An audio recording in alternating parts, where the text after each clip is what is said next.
और आइए अब जरा G20 की बात कर लें। G20 समिट में क्रिप्टो करेंसी एक बड़ा मुद्दा रहेगा और ये सब मुमकिन हुआ है भारत के प्रयासों से, भारत की स्ट्रैटेजी से। भारत के ठोस तर्कों के बाद कुछ देशों ने शुरुआती रूप में थोड़ी झिझक तो दिखाई, लेकिन अब अधिकांश देश इस पर चर्चा करने के लिए तैयार हो गए हैं और भारत क्रिप्टो करेंसी के मुद्दे को क्योंकि लंबे समय से उठाता रहा है, इस पर बखूबी काम किया। अलग अलग फोरम्स पर, चाहे वो G20 से रिलेटेड रही हो या फिर अलग फोरम्स रहे हों, हर जगह हमने एक क्रिप्टो करेंसी पर ग्लोबल फ्रेमवर्क बनाने की वकालत हमेशा की और उसी वकालत को हमने आगे बढ़ाया, पुख्ता तरीके से, पुरजोर तरीके से G20 में उठाया और अब ये कामयाबी हमें मिली है कि अब एक साझा फ्रेमवर्क बनाने पर G20 के देश सहमत हो गए हैं। बाकायदा IMF और FSB, फाइनेंशियल स्टेबिलिटी बोर्ड, इन्होंने जो एक पेपर बनाया था इस पर वो भी अब साझा कर दिया गया है और उसमें क्या क्या है उस पेपर में वो भी हम आपके साथ डिटेल्स को शेयर करेंगे। लेकिन क्रिप्टो करेंसी के मुद्दे को जो भारत ने उठाया है, इसे बड़ी जीत के तौर पर माना जा रहा है। G20 देश क्रिप्टो एसेट्स को रेगुलेट करने के लिए ग्लोबल फ्रेमवर्क यानी कि वैश्विक ढांचे को बनाए जाने पर सहमत हुए हैं।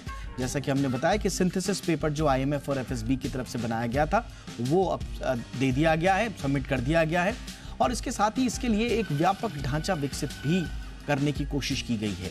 इस विषय पर बाकी चर्चा G20 की बैठक में भी होगी, जिस दिन मेन जो मीटिंग्स हैं उनमें होगी, उन पर मंथन भी होगा। लेकिन बात दरअसल ये है कि एक मंच पर एक राय होना एक ग्लोबल फ्रेमवर्क के लिए ये बड़ा इंपॉर्टेंट है और इस पर बातचीत करने के लिए हमारे साथ बेहद खास मेहमान, एलिमेंट प्लेटफॉर्म्स के चेयरमैन और market expert Ajay Bagga sir हमारे साथ हैं। बग्गा सर, बहुत अच्छे लग रहे हैं आप कुर्ते में। आपको जन्माष्टमी की पहले तो बहुत बहुत शुभकामनाएं।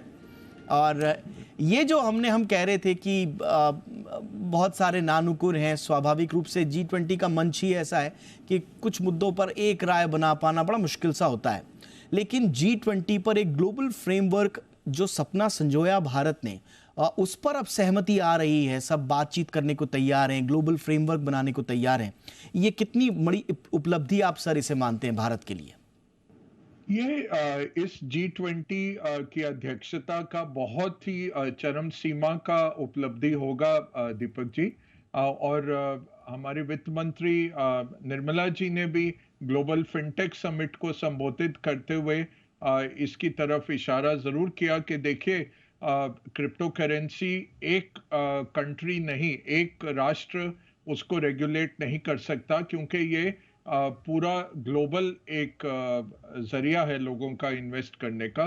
तो जब तक आम सहमति ना हो जाए पहले G20 के अंदर और फिर बड़े 180 जो देश हैं विश्व के, सबके हस्ताक्षर हो जाएं, तभी आप इसको रेगुलेट कर सकते हैं। ऑफशोर एरियाज जो हैं, ऑफशोर बैंकिंग के जो एरियाज है जहां पे ये क्रिप्टो एक्सचेंज बेस्ड होते हैं, ताकि उनको रेगुलेट ना किया जा सके, उनको भी इसमें पारदर्शिता दिखानी पड़ेगी।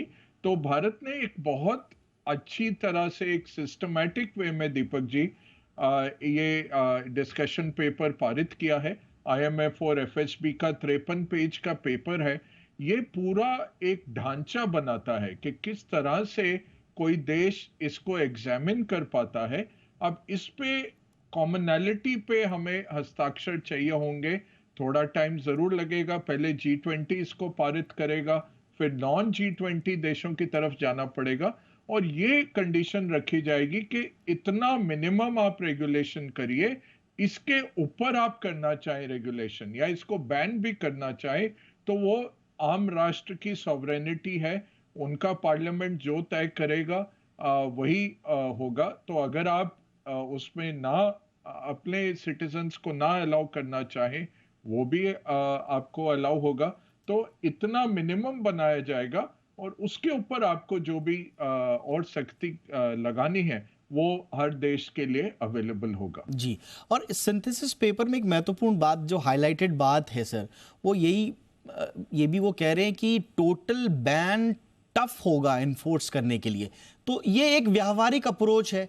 भारत भी ये जानता है कि टोटल बैन तो पूरी तरह से प्रतिबंध करना तो नहीं है, लेकिन इसको एक ऐसे रूप में रेगुलेट किया जाए कि एक आम उपभोक्ता का, निवेशक का पैसा सुरक्षित रहे और साथ ही साथ में जो cross border terrorism, cross border funding और जो दूसरे थ्रेट्स हैं उनको मिनिमाइज किया जा सके। तो ये अप्रोच कैसे देखते हैं आप इस पेपर में, जिसमें टोटल बैन को टफ बताया गया एनफोर्स करने के लिए? जी बिल्कुल, 2019 में जब हमारे पार्लियामेंट के सामने क्रिप्टो करेंसी रेगुलेशन की भी बात की गई थी, निर्मला जी ने यही कहा था कि एक देश केवल इसको रेगुलेट नहीं कर सकता क्योंकि ये क्रॉस बॉर्डर है। और दीपक जी, आप देखिए, जी बिजनेस पे आपने मुहिम छेड़ी थी चाइनीज लोन ऐप्स की, और जब हमारा ईडी उनको ढूंढने गया तो यही दिखा कि हवाला से इन लोगों ने बिटकॉइन खरीदे या और क्रिप्टो खरीदे और वो फिर देश से बाहर ले गए। तो ये पहले ही जो टेररिस्ट हैं, मनी लॉन्ड्रर्स हैं, ड्रग डीलर्स हैं, जो भी इस तरह के दुष्कार्य करने वाले लोग हैं, वो पहले तकनीक को अपना लेते हैं। आप देखें तो मेरे को और आपको क्या जरूरत है क्रिप्टो करेंसी की? कोई जरूरत नहीं है। इसके फंडामेंटल कुछ नहीं है। यही है कि अगर ज्यादा लोग खरीदते रहेंगे, कीमतें बढ़ती रहेंगी। जिस दिन बिकवाली आ गई या कोई बड़ा इंडस्ट्रियलिस्ट आके कह देगा ट्विटर पे कि भाई मैं बेच रहा हूं, ये गिर जाते हैं।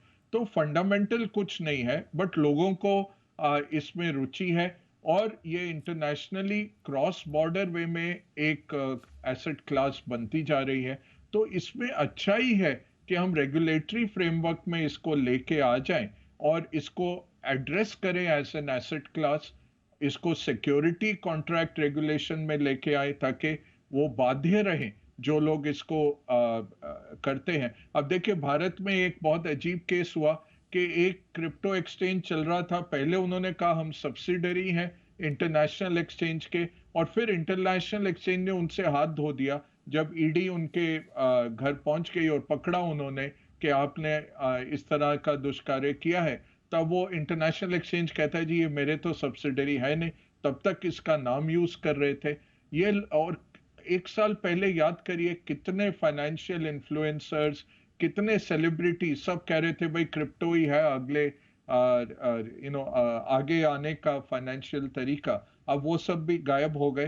तो ये हमें देखना है मैक्रो इकोनॉमिक स्टेबिलिटी पे ये आघात ना करे, लोगों के पैसे बचे रहें, कुछ रेगुलेटरी फ्रेमवर्क हो जो आप इंप्लीमेंट कर पाए। अगर भारत अकेला ले भी आता है उसमें कुछ नहीं होगा। अमेरिका जैसा सक्षम देश एफटीएक्स को नहीं बचा सका, इतने बिलियंस ऑफ डॉलर्स का घोटाला हो गया एफटीएक्स एक्सचेंज में अमेरिका के नाक के नीचे। तो ये एक देश को कर पाना बहुत मुश्किल है, इंटरनेशनल कोऑपरेशन चाहिए। प्रधानमंत्री ने भी ये कहा G20 के शुरुआत में भारतीय अध्यक्षता के कि हम चाहेंगे कि एक ग्लोबल एटलीस्ट एक मिनिमम बेस बने रेगुलेशंस का।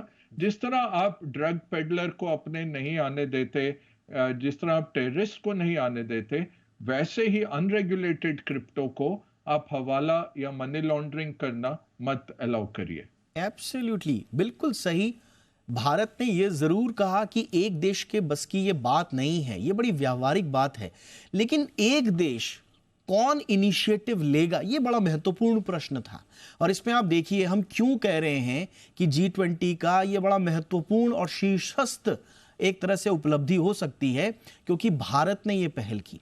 इंडियन G20 प्रेसिडेंसी में IMF और FSB, जिसने ये सिंथेसिस पेपर बनाया है, इसकी रिक्वेस्ट हमने ही दी, हमने ही कहा, बार बार अलग अलग ग्लोबल फोरम्स पे दिया। और मुझे याद है कुछ दिन पहले जब FM और सेंट्रल बैंक्स का जो फिनेंस ट्रैक जिसे कहा जाता है G20 का, उस ट्रैक की एक बड़ी महत्वपूर्ण जब बैठक हुई थी, इसमें यूरोपियन सेंट्रल बैंक ने थैंक्स कहा था इंडिया के लिए कि आप कम से कम प्रायोरिटी बेसिस पे इसको G20 में ला तो रहे हैं। शुरू में जैसा हम बता रहे थे कि कुछ देशों ने नानुकुर करी, लेकिन अब एक ग्लोबल फ्रेमवर्क आ चुका है। इनफैक्ट इस पर सबकी सहमति बनना बड़ा जरूरी, लेकिन एक इनिशिएटिव लेना बहुत जरूरी था। लेकिन बग्गा सर, मुझे एक इंपॉर्टेंट चीज जो इसमें दिख रही है, बिना डेटा के कोई भी मुकम्मल तौर पर नहीं कह पाएगा कि कितना थ्रेट है। और ये भी खास तौर से जो स्टॉक्स ऑफ क्रिप्टो है, पेमेंट कि कहाँ कहाँ हुआ, किस टाइप में हुआ, किस सेक्टर में हुआ, काउंटर पार्ट कंट्रीज कौन सी थी, ये डेटा इकट्ठा करना बड़ा ज़रूरी है। अभी सिंथेसिस पेपर कह रहा है सर कि IMF 2025 तक ये डेटा जुटाएगा, उसकी जिम्मेदारी ले रहा है, उसकी रिस्पॉन्सिबिलिटी IMF को दी गई है। ये 2025 तक डेटा जुटाना, इस पीरियड में वो इंडस्ट्री से भी बात करेगा। कितना महत्वपूर्ण आप मानते हैं? डेटा जब आ जाएगा तो ज्यादा बेहतर तरीके से पॉलिसी बनाने में मदद मिलेगी सर? जी बिल्कुल। और देखिए दीपक जी, ये हुआ था ब्लूमबर्ग पे जब उन्होंने लाइव एक लॉन्च कर दिया था क्रिप्टो कॉइन, और $1 लाख में आप लॉन्च करना तो कुछ $1000 में आप बना सकते हैं, और $1 लाख उन्होंने लगाया सोशल मीडिया में उसको एडवर्टाइज करने में, और इतने लोग आके खरीद दिए।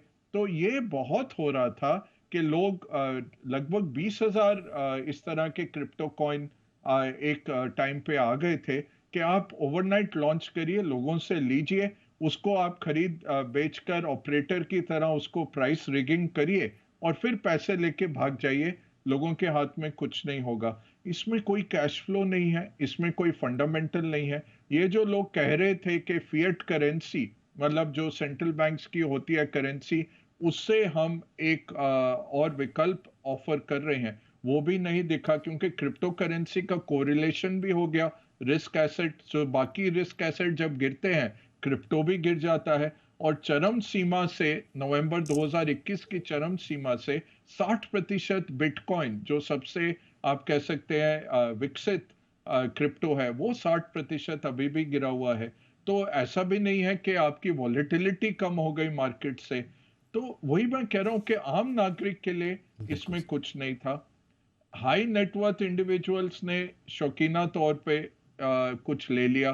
कॉरपोरेट्स ने बहुत कम, ऐसे कॉरपोरेट से टेस्ला हो गया, ब्लॉक हो गया, माइक्रो स्ट्रैटेजी हो गया, इन्होंने खरीदा। इवन यहां तक के फाइनेंशियल अकाउंटिंग स्टैंडर्ड्स बोर्ड ने बोला कि भाई आप इसको इंटेंजिबल में रखिए। तो आपके पास दीपक जी अगर ट्रेडमार्क है, पेटेंट है, कॉपीराइट है, उसको आप लाइफ लॉन्ग रखते हैं, उस तरह से आप इसको रखिए। अगर इसकी कीमत गिरी तो आपको उसको मार्कडाउन करना पड़ेगा। अगर उसके बाद कीमत बढ़ती है, जब तक आप इसकी सेल नहीं करते, आप इसको मार्क टू मार्केट नहीं कर सकते। तो अभी 2 दिन पहले ही FASB ने एक नया अकाउंटिंग स्टैंडर्ड इजाज किया है, फिर से 2025 में ही आएगा, कि आप मार्क टू मार्केट करेंगे अगर पब्लिक लिस्टेड कंपनी है और आप क्रिप्टो होल्ड कर रहे हैं, तो कुछ पब्लिकली अवेलेबल वैल्यूएशन के बेसिस पे आप इसको मार्क टू मार्केट करेंगे और निवेशकों को बताएंगे कि आपका लॉस क्यों हुआ और आपका गेन्स क्यों हुआ। तो काफी पेचीदा मामला है, टेक्नोलॉजी विकसित है, और ये लोग डर भी बना रहे थे कि अगर आप नहीं अलाउ करेंगे, आप ब्लॉकचेन के सारे फैसिलिटीज से आप वंचित रह जाएंगे, आपका देश पिछड़ जाएगा। भारत ने तो ब्लॉकचेन, डीफाई सब कर दिया। UPI हमारा देखिए 10 बिलियन, मतलब 1000 करोड़ ट्रांजैक्शन महीने के हम कर रहे हैं दीपक जी। तो ये भी कुछ नहीं था। यही प्रॉब्लम है कि अगर आप प्लेयर्स को अंपायर बना देंगे तो वो तो आपको बिल्कुल गुमराह करेंगे। यही हो रहा था। जो प्लेयर्स थे, जिनके पैसे बन रहे थे, वही गुमराह कर रहे थे। अब रेगुलेटर्स कोशिश कर रही है, पॉलिटिकल लीडरशिप कोशिश कर रही है कि इसको एक रेगुलेटेड फ्रेमवर्क में लाया। बिल्कुल आपने सही कहा, और बिल्कुल आपने UPI का हवाला भी दिया। स्वाभाविक रूप से 10 बिलियन का तो हमने लक्ष्य हासिल किया, 30 बिलियन का जो हमारा लक्ष्य था उसको भी बढ़ा दिया हमने, 100 बिलियन अब अपने लक्ष्य कर दिया है। तो हमने तो कभी नहीं कहा, और हमने साफ साफ कहा कि जो ब्लॉकचेन टेक्नोलॉजी है, जो क्रिप्टो की टेक्नोलॉजी है, उससे हमें परहेज नहीं है। और बिल्कुल सही कहा सर ने, उसको तो हमने आत्मसात कर लिया।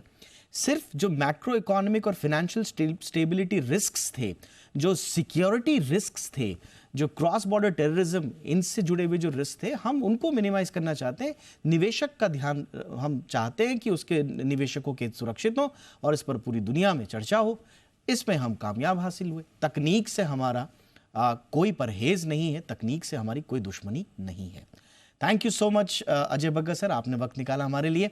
बहुत ही अच्छा विश्लेषण रहा आज का भी। एक बार फिर से आपको जन्माष्टमी की बहुत बहुत शुभकामनाएं sir. Thank you so much.